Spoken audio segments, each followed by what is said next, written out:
Breaking news, San Francisco 49ers. No, it's not the news that you were looking for regarding Brandon Aiyuk. It's regarding the other top wide receiver in the NFL who is also in a middle of a holdout and looking to get paid. It is Ceedee Lamb who gets a 4-year contract extension worth $136 million. $100 million guaranteed with a record-setting, at least from a wide receiver standpoint, signing bonus of $38 million. He's the second highest paid non-quarterback in NFL history. And obviously, what we are here to talk, why we're talking about the Dallas Cowboys and Ceedee Lamb, is the impact that this potentially has on Brandon Aiyuk. And again, the ongoing situation, watching the 49ers sit there and allow the wide receiver market to explode. So, what are the ramifications? Is there any situation that this actually ups the price of Brandon Aiyuk? We're going to take a look at all of that right now. But first, this video is brought to you by our sponsor. This video is brought to you by Autograph. Being a fan is a full-time job, so Autograph does the heavy lifting for you.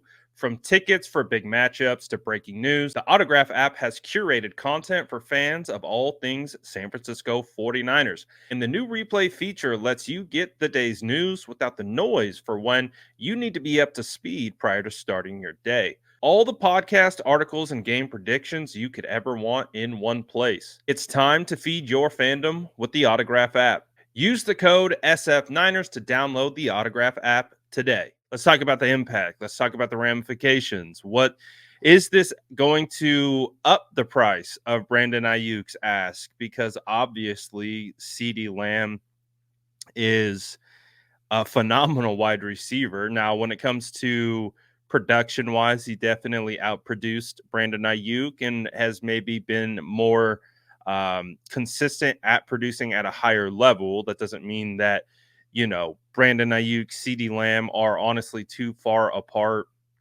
in regards to overall talent. We just understand Ceedee Lamb is the number one option in the Dallas Cowboys offense with a quarterback like Dak Prescott, who's going to spray the ball all over the field. Now, the ball doesn't always go to his wide receivers.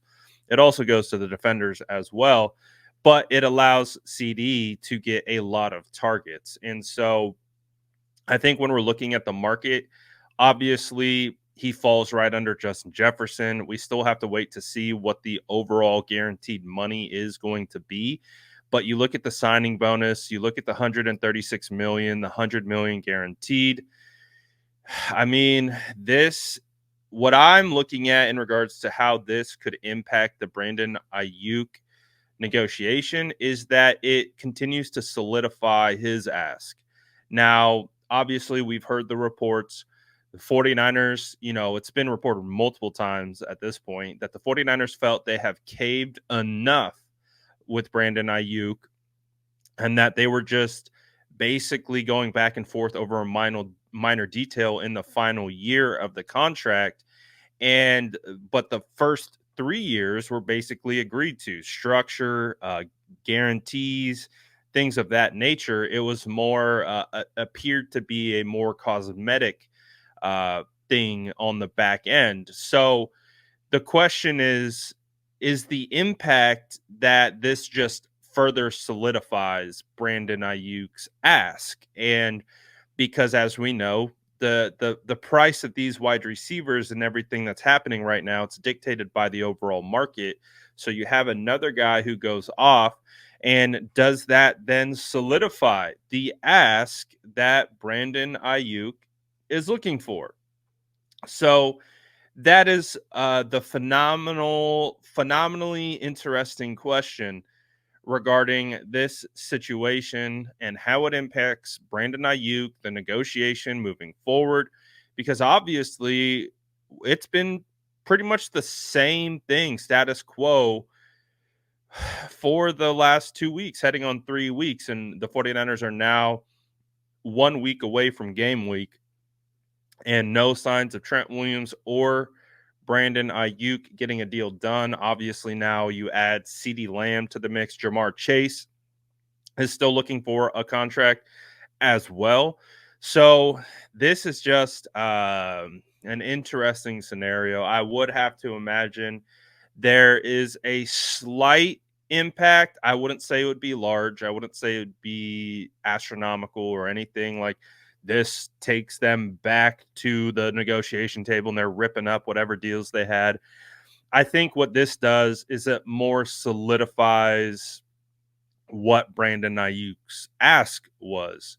And so I think it, again, based on how it's been reported, it sounds like it's up to the 49ers to either trade him or just accept his ask. So where are we at? What are we going to do? What are the San Francisco 49ers ultimately going to do? That's the $100 million question right now when it comes to Brandon Aiyuk, because I think we all understand that this team is better off with Brandon Aiyuk on the field. Now, understanding, yes, did the market explode? Are you maybe going to lose out on a player or two because you potentially waited too long and you allowed the market to explode? And that means you're not getting Brandon Aiyuk at the rate you could have gotten him at, which means you're now going to lose additional players in the future.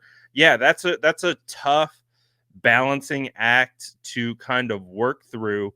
But I think if we are being honest with ourselves and we look at the way this team's constructed and what they need a natural separator. They need a guy who is going to be your natural X.